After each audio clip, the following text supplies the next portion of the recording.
Mr. Roll It Up here with another Blunt Talk episode.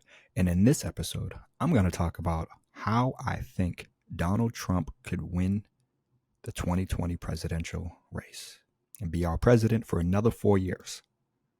But of course, before we do, don't forget to like this video, leave a comment down below with your thoughts, and subscribe to the channel so y'all can stay up to date on the latest Blunt Talk episodes. All right, guys, so about to wake and bake this beautiful Thursday morning. With everything going on today, a lot of people are getting angry and disappointed with our president because of the way he's been just acting and responding to, kind of the protesting and, American people just being disappointed and upset with the way Black Americans continue to get treated, especially by police. But not just with police, but that is a major factor and a major reason why the country is currently the way it is. Specifically with George Floyd and Mr. Arbery, the gentleman who was jogging and was murdered, and just other crazy situations like that haven't really been addressed on their own and have required, Black America to get upset, speak out, and then, oh, okay, now we're going to punish these murderers who did this. But that shouldn't be the case. That means justice wasn't served on its own. That means the system is not working and it's faulted. And that means, there's improvement that needs to be done, which is why, when people are like, oh, well, Trump is great, he's making America great. And it's like, well, if he's not addressing any of these concerns and improvements that need to be taken care of, then he's not making it great. Just look in this title, all four living ex-presidents draw a sharp contrast with Trump on systemic racism. And that says it all right there. When you have Clinton, Bush, Obama, you have these other presidents, Carter, speaking out against what's going on in a way that our current president won't and is not, that should say something to you. That speaks volume. I think about how 10 times Spurs coach Greg Popovich spoke out on racism, social injustices, and President Donald Trump. And it's like, man, this is a gentleman who, he's potentially jeopardizing millions and millions of dollars from his franchise and his team and stuff. And he hasn't done that whatsoever as a result of being vocal about the social injustices that continue to happen. And I love the fact that, he pretty much calls out Trump and he just says it like it is. And so, I thought I'd make this quick little video just talking on my thoughts, my 2 cents about what I believe will be the one of two ways that potentially would almost guarantee another 4 years of President Donald Trump. Now, some people might think I'm crazy. Some people might say I'm hating, or not hating, but, might not want to hear any of this because they just hate Trump so much. I'm not a fan of Trump, but I just want a gentleman, anyone who's going to get in there and do what they say they're going to do and actually help make the country great. Because he's not. So, did you guys see my last Blunt Talk episode? The last episode I did was on the founder of BET, Bob Johnson, who basically is coming out saying, hey, Black Americans are owed $14 trillion in reparations. Now, if you look at the comment section, you'll basically see a lot of probably white people complaining and being upset and disappointed. All right, so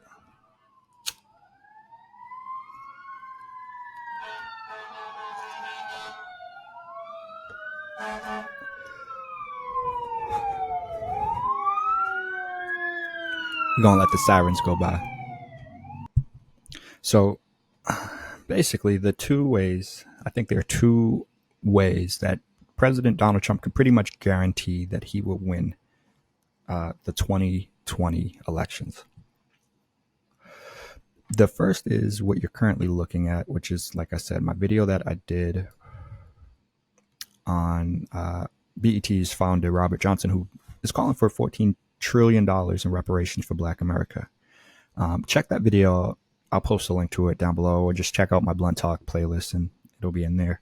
But ultimately, I think, what people need to understand is, like, the country wouldn't be what it is right now if it weren't for the work and the labor that Black Americans put forward, for the past 400 years. Period.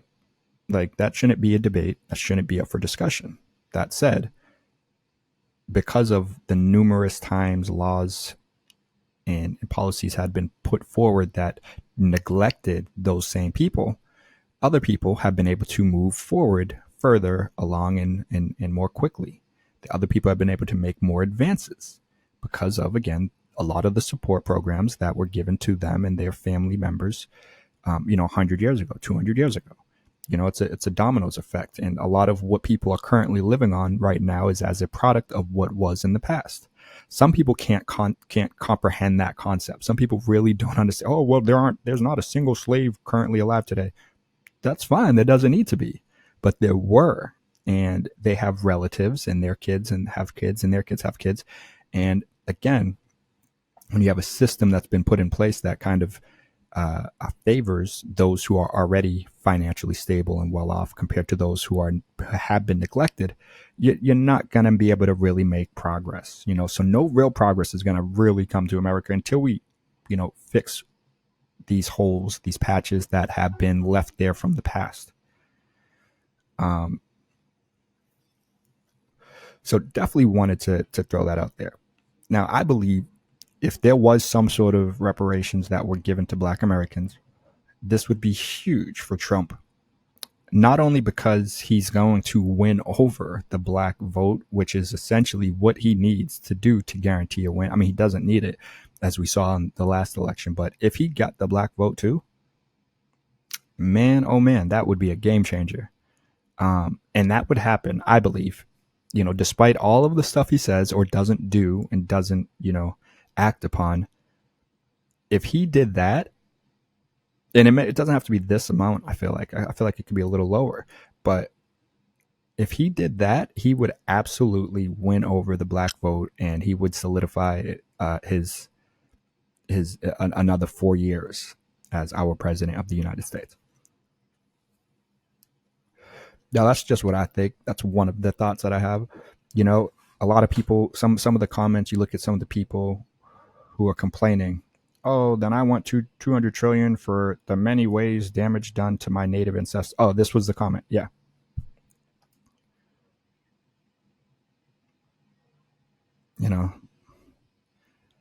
So why write then as if all who have been harmed by white America's history shouldn't be worthy of it? Yes, natives deserves reparations too. That wasn't the one. There was another one. And I want the Snake Eyes G.I. Joe. Like, you get all these people in here, some people that are writing some dumb comments. You get, the LOL over here, and I'm gonna respond and ask. Okay, so I see this response. So I didn't see this before, so I got to respond to this. That government would piss 20 trillion away on something that happened over a century ago. Pretty sure Japanese Americans would be first. Now, if this person said this comment did a little research, they would see that Japanese Americans got reparations. Look, guys.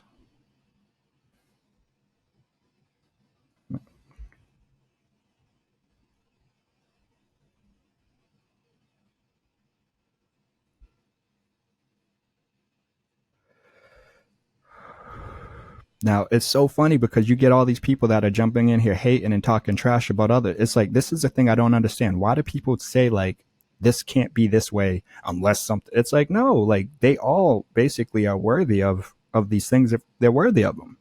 It's not a one or another. Like, this, people always have these type of responses, and again, if the person did, if they did a little research, if they actually, made an effort to Google it before they're even talking trash, they would know that they have received reparations. the United States federal law that granted reparations to Japanese Americans who have been um, um, interned by the United States government during World War II. The act was sponsored by California's Democratic Congressman as a child in Wyoming's Republican. The act granted each surviving $20,000 in compensation, with payment bringing in 1990. Stated government actions have been based on race because the law was restricted to American citizens and legal permanent residents.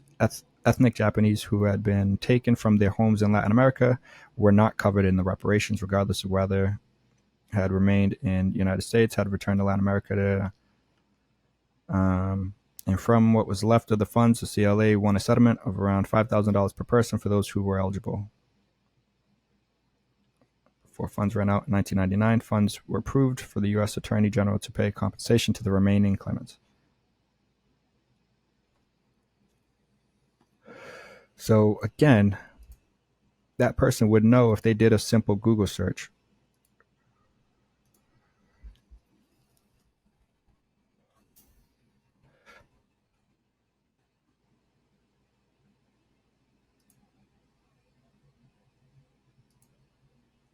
Oh, my bad, guys. All right, so I'm gonna end up just responding to that one with this link because this guy, obviously Aaron, is either just uneducated or just lazy and doesn't want to do some research. Then you get someone over here. First, BET CEO Johnson used the wrong word. Reparation is a let's see how they respond. Reparations. The making of amends for wrong one has done by paying money to or otherwise helping those who have been wronged. Please tell me how this is wrong. Not saying it can't be both, but reparations isn't wrong. Let's look at this one. First of all, no black person that's alive right now was involved in slavery, and all African American people seem to forget that it was a white Republican who freed the slaves. Don't know if you remember, but Abraham Lincoln freed the slaves. It's like, what does that have to do with anything?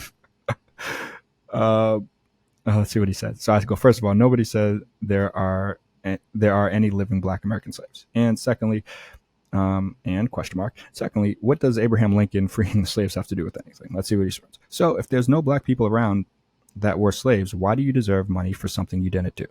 Now, this is the thing. It's like, it's really sad. Some people can't make sense of this. It's like there were bills that were passed that were only given to white Americans and they were not given to black Americans. This is after slavery ended.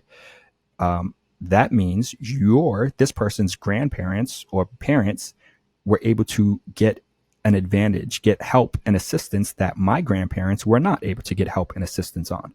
That therefore means you are given a advantage because, hey, if your family's given a house and my family's not given a house 100 years ago, that means you get to build the foundation of your future generations off of the wealth of that house. Whereas, and what that generates, because if you own the house, you actually, again, it's going to gain value in time. Whereas someone who never owns a house and they only rent will never be able to gain value over time for the property that they are living on and in, I should say. So yeah, it's just so sad how some people can't make sense of some of these like common sense things. And I get it, I'm trying to help explain and break these things down. So personally, what I wanted to get at, the main thing I was going to say is what a lot of people who are against this that seem to be, pretty much usually white and racist or whatever, don't understand is that the dollar within the black community, it doesn't stay there long.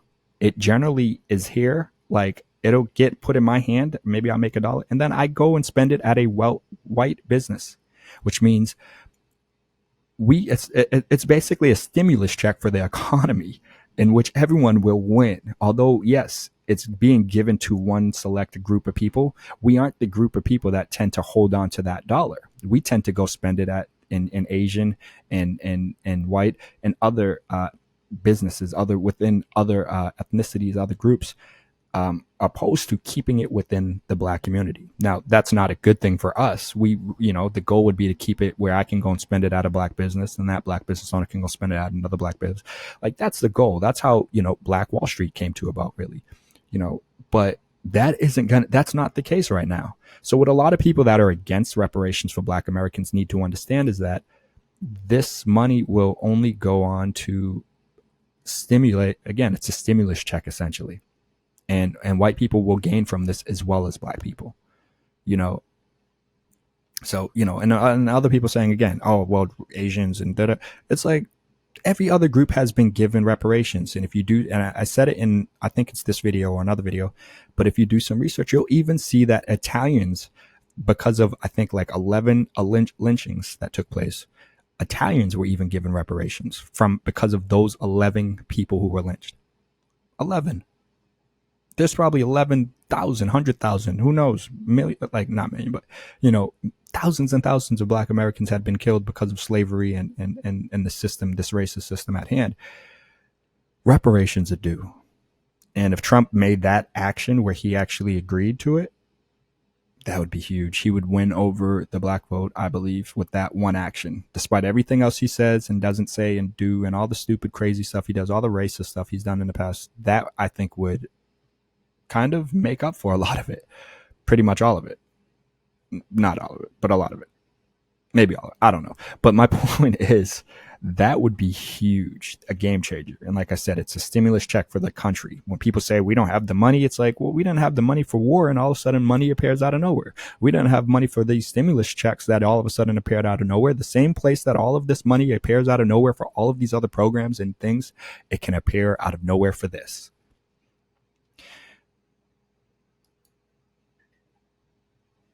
The other thought I had was around cannabis. And I just see, U.S. Virgin Islands Governor touts legal marijuana's economic potential at revenue meeting, who unveiled a revised legalization bill last month and pushed legislators to promptly take it up, discussing the projected economic impact of the policy. So this is speaking primarily about the economic impact of what legal cannabis would do for the country and the world. It's huge. Absolutely, it would be huge. But then you got to look at the other aspects of what you can do with cannabis and hemp and all the other products that you can create and develop with it. The main reason cannabis is being targeted and has been targeted is, well, two different reasons. One, because of minorities who had, were very actively using cannabis.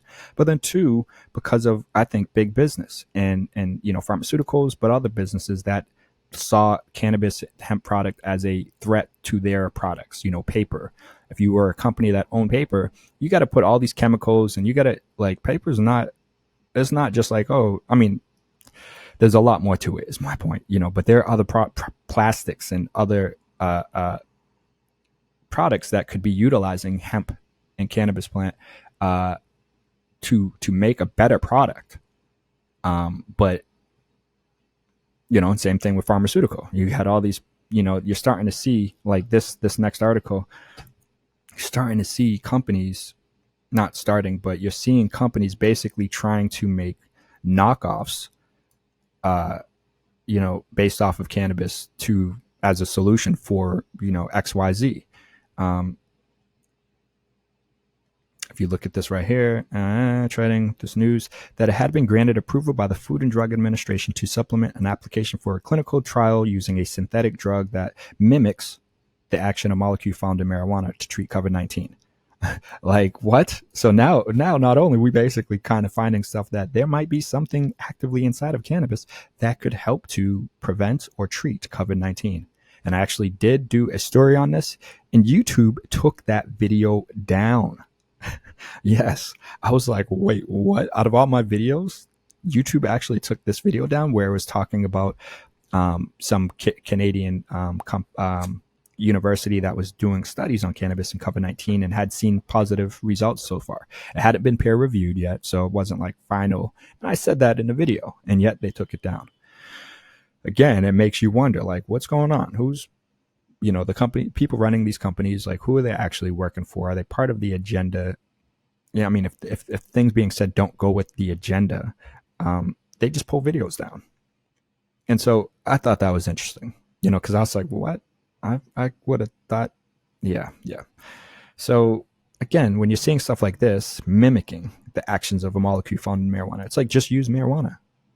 Like, why do we have to mimic it? Why do we have to make a thing? And that's why pharmaceutical companies are so against it, because they want to profit off of it, of course. And they can't profit off of something that anyone could just go and grow. So, I just think if Trump decided to legalize. 2/3 of Arizona voters support marijuana legalization. Legalize cannabis. Virginia, marijuana decriminalization takes effect July 1st.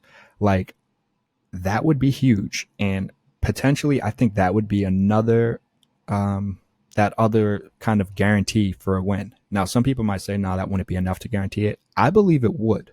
Because right now, like I said, the first thing I said was the reason why it was made illegal is because of, kind of the war against African Americans. You go down south, jazz clubs and stuff back in the days, Cap Calloway, my man.